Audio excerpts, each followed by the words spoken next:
opening, rising tension. This is not your average foul. We're talking about impact so severe it could shatter careers, change lives, and force the WNBA to face uncomfortable truths about player safety. The footage is surfacing, and it's impossible to ignore. It shows a Minnesota Storm player colliding with Caitlin Clark in an angle no broadcaster could prevent, no referee saw, and no coach challenged. The result? A broken leg. And for Clark, the fragility of that needle-moving stardom just hit a crossroads. Unfiltered breakdown of the collision. If you're here for the real story and not the filtered version, subscribe. And if you're sticking around for the next meltdown, you better definitely subscribe. It's late in the fourth quarter. Clark is dribbling downhill, driving the lane. She dishes a perfect pass and cuts to the hoop. You expect contact. That's par basketball. But the Storm defender doesn't just contest. She targets. Foot down, weight shifted aggressively, hips swung out violently. And then, a crack, a falter, a snap in the broadcast audio. Clark goes down, clutching her lower leg. Teammates crowd her as the screen glitches into chaos. The refs hesitate, glance, then blow the whistle late. The Storm player doesn't even get a flag. No pushing, no review, no acknowledgement of the severity. It unfolds as if nothing happened. But fans know deep down, this is not nothing. The moment that should have stopped everything. This was a split-second, accidental trip. Video shows the Storm player's foot planted and hip extended, overcompensating to absorb the hit. Her posture screams intention. Clark didn't slip. She didn't misstep. She was hit, and hard. After that, every replay begs the same question. Why wasn't this a flagrant at minimum? The WNBA rulebook is crystal clear. Intentional or excessively physical contact that endangers a player is punishable by ejection. But because it happened in a flash, and the coverage didn't cut to video until seconds later, the referee missed it. The league missed it. And now, Clark is paying the price. Replays reveal a broken system. Overhead cameras confirm what the rotoscope showed. Weight shifted forward, leg planted, hips snapping into Clark's quads. The sort of impact that fractures fibulas, tears ligaments, and collapses cartilage. One video angle shows a tiny groan. Another makes you wince before the commentator notices. Counting the frames is gruesome. In frame 28, contact. Frame 29, Clark begins to fold. Frame 30, the crunch that changed everything. By frame 32, she's on her way down. The question isn't did it break something.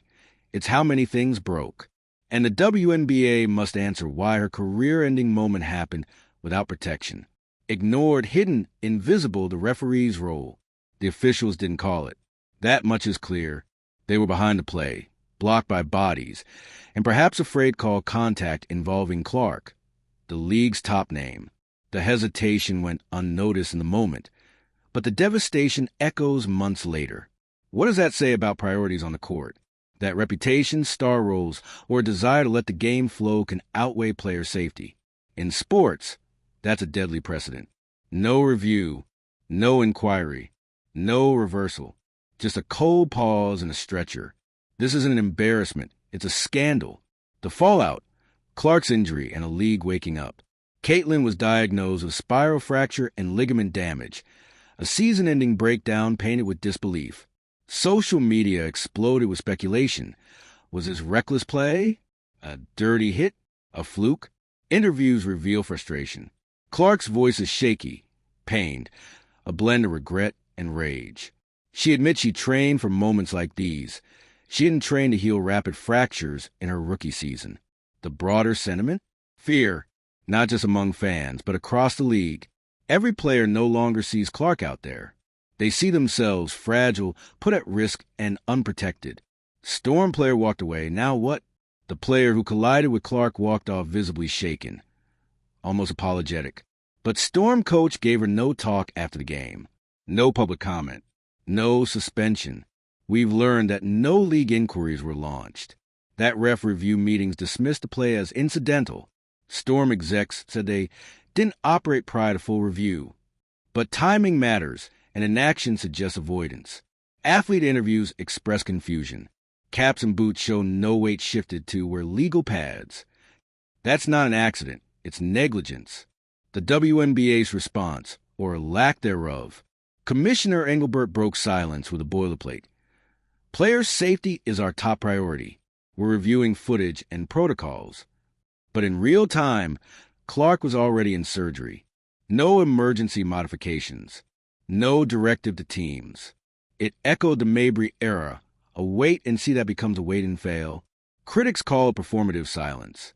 Fans say empty words don't heal fractures. Star reruns, soporific threats. These are not safety. They're excuses. Clark's injury hits the league at the core. Losing Clark isn't just a loss. It's a seismic hit to the WNBA's trajectory. She is the needle-moving star. That hoodie sale. That merch wave. That packed stadium energy. If she's out not for performance, but because someone almost took her leg, sponsors lose confidence. Ticket sales slump, and the fragile ecosystem built around her cracks. Clark once said, "I want to be remembered as a player who elevated the game." The league's silence risks her legacy, not her fault. The safety intersection. Women's basketball under risk. Clark's injury isn't isolated. The WNBA has a rising tide of physicality. Stars like Breanna Stewart have had knee surgeries. Rookie bodies get hammered going baseline. If leagues don't adapt, risk turns into systematic harm. Look at the NBA. They changed rules, added safety straps, launched virtual referee systems. This is how you evolve. If the WNBA doesn't, it risks a collapse into injury-laden stoppage and eroded trust. Athlete voices, pain, fear, and urgency. Multiple players texted me. "We're angry. We want action." Other league figures blame a culture of risk. That high-contact plays go unchecked because Clark is a draw, and that makes consequences murky. If players see unchecked aggression, and they fear they might not walk away, they walk out of the league. They say no thanks, seeking global circuits that protect them. That's not an exaggerated future. It's a very real leaking talent pipeline. Seen? Is this who we aspire to be? The future matters, because stars still need pipelines. And if those pipelines get shaky, coverage won't matter. Youth attendees won't matter. 10. If not now, then when? If not her, then who? This isn't just a call for reaction. It's a plea for prevention. Trent Lockett nearly lost a knee in a baseline fall. Sweaty guard collisions send killers. Breanna Stewart rehab pregnancies. Strong crashes. Insane load. Diana Taurasi sat out with knee wear and went silent while recovery worked. Now, just as Clark arrives, the league could use this moment to demonstrate commitment, to set the tone, fix the gaps, and rebuild trust. Or the league could shrug and keep playing the results game. Same controllers, same reporters, same lonely hero walking off in pain. Turning a player into a movement. Clark's spot on a Star podcast shouldn't just promote next game hype. It should reflect on league transparency, on load management, on future recruitment. She's become a woman, no, a force, who can carry both glamour and gravity. If her injury becomes a landmark for change, she'll be remembered for more than three-pointers. She'd be the player who said, "I broke so they could build better." That's legacy, not a highlight reel, but a reminder of what it takes to build. Not just a lead, but a movement. Final pass, what we want from you. If you're a fan, sponsor, coach, or player, this is your cue. Speak out for return guidelines for injured stars. Pressure sponsors not to let their investment ride on damage. Watch season tickets with our voices turned up. Donate time to push medical transparency reforms. Caitlin Clark is one player. Game deep, no deflated. But now, she may define more than a season. She might define whether the WNBA believes that players matter beyond the court, that their careers can't be risked for show. Because if we don't build while she heals, when she shows up, she'll ask, "Did this league grow while I lay broken?" The answer shouldn't be silence. Subscribe. Tell the league you're watching. Tell sponsors you're listening. Tell your spirit that this matters. Players matter. Leagues matter. Women's basketball matters. Now let's ensure it shows. The emotional aftershock, a star sideline, a league exposed. The footage of Caitlin Clark collapsing after that brutal contact plays on repeat. not just on social media or highlight reels, but in the minds of every fan who watched her carry the Indiana Fever night after night. Her injury wasn't just a physical setback. It was a gut punch to every person who saw her as the future of the league. And now, that future feels unsteady, maybe even fragile. Clark didn't just bring numbers.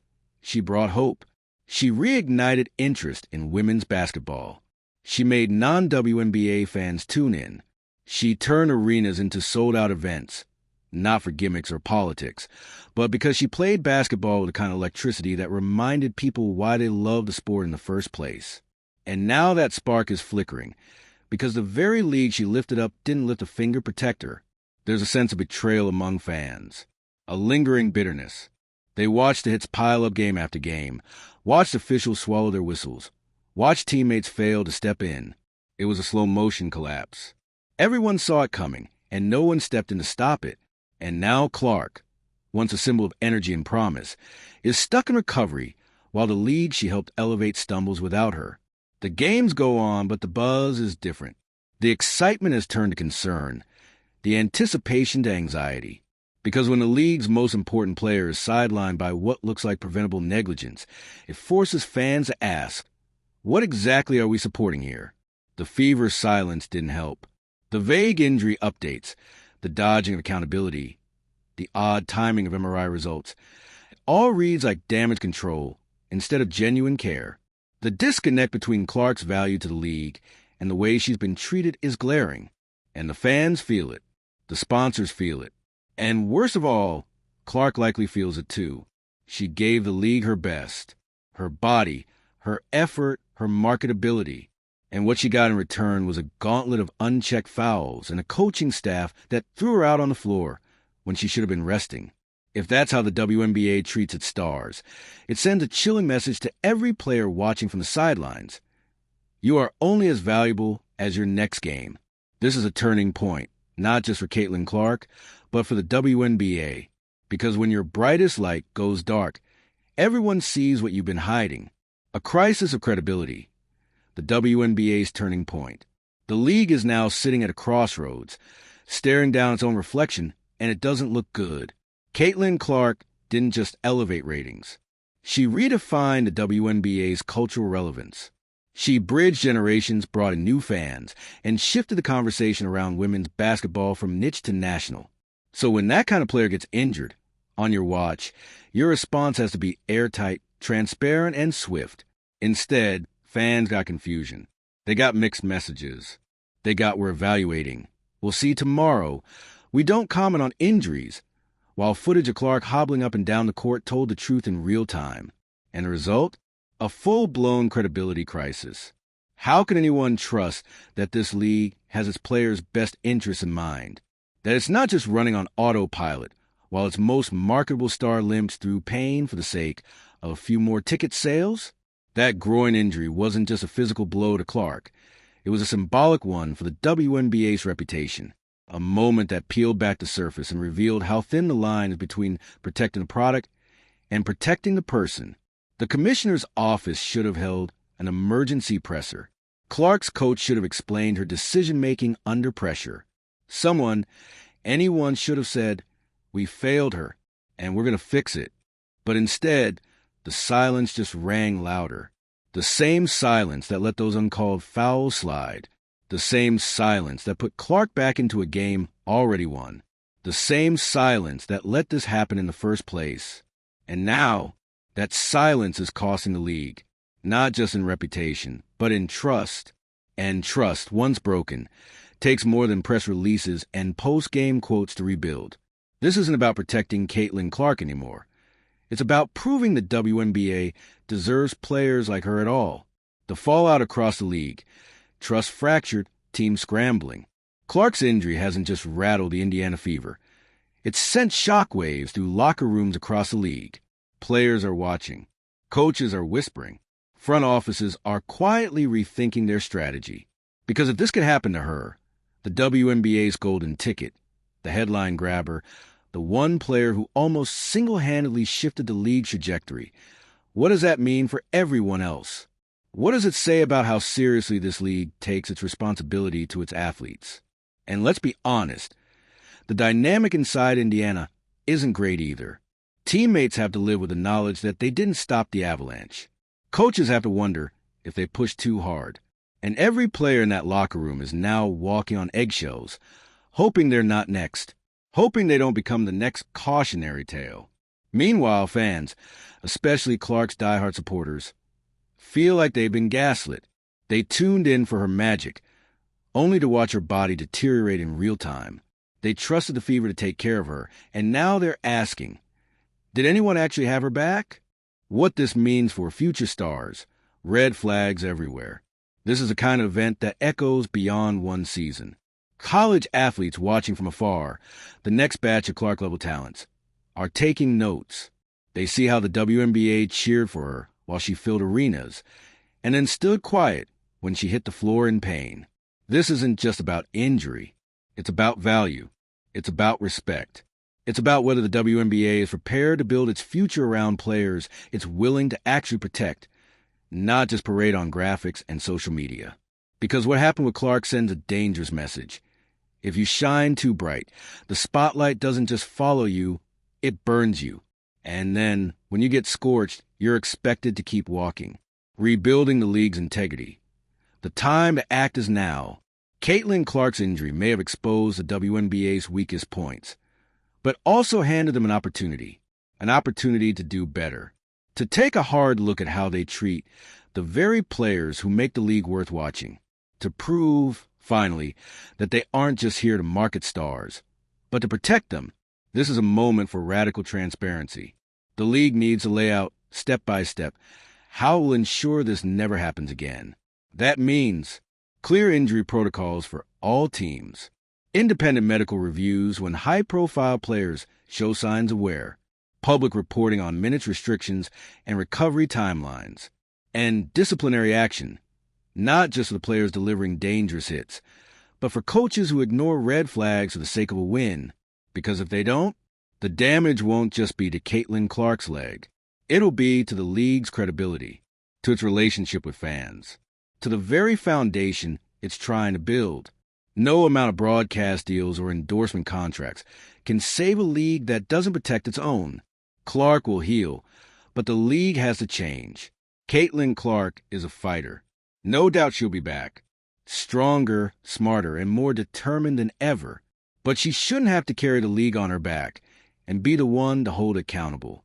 The burden of reform doesn't belong to her. It belongs to the people who let this happen, and they've got one shot to make it right. The WNBA is at a fork in the road. One path leads to growth, respect, and true parity in how women's sports are governed. The other leads to mistrust, silence, and a slow erosion of everything this league has fought so hard to build.